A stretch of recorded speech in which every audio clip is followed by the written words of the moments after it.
video, I created two folders with the course for its banks and also the course for its tests. I made subfolders of the units of study. The reason I'm doing this is because I want a systematic way to export all of my tests and all of my banks, and then be able just to knock things out in one fell swoop. I am personally going to export both my test and my banks from Examview to bring into Schoology because I can use a test on the spot within Schoology, which is great, but chances are I didn't use all of my bank questions and I'd like to go back later on and find it. So if I export all of my banks now and I bring them into Schoology, I can go back and use something maybe in a year or so that I wish I had used before, or I wish I would have taken the opportunity to export while I had a chance. And it's just an extra minute right now to do it, so I might as well just take care of it all while I can. What I'm going to do now is I'll go ahead and go to Examview, and I'm going to work on my tests. So I'm going to go ahead and open a test and navigate to where I kept it in Examview. In my case, I kept it in Dropbox, the World History course, and then the World War II. Now what I'm going to do is I'm going to select this first test, and when I click on this, you're going to notice it will populate the file name. I'll click.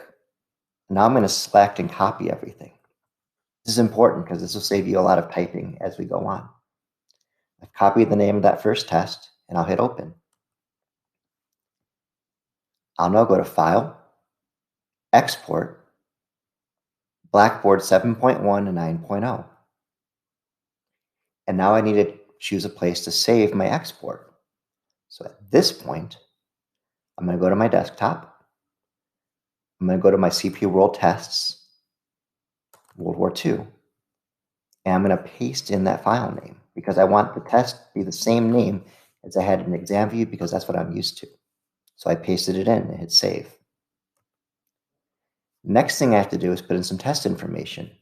It's creating a zip folder. So if there's any images or whatever else, it needs to have a place to keep all those files so that way Schoology can access it. I personally want to keep everything the exact same name so nothing gets lost. So by copying the file name at the first time, I'm pasting it in 3 times and saving myself a triplicate typing of a file name just because. I'll hit OK. And now what's going to happen is it's going to export that test into my World War II folder, and it has this little zip icon with it. What I can do now is just go ahead and just go on down the line. Well, now I'm going to open my next World War II test. I'm again going to copy. I'm going to hit open. I'm going to go to File and Export, Blackboard. It's already in the same folder where I want to save my previous test. Paste, save, paste, paste. OK. Go to my third test. Highlight it, select it, open,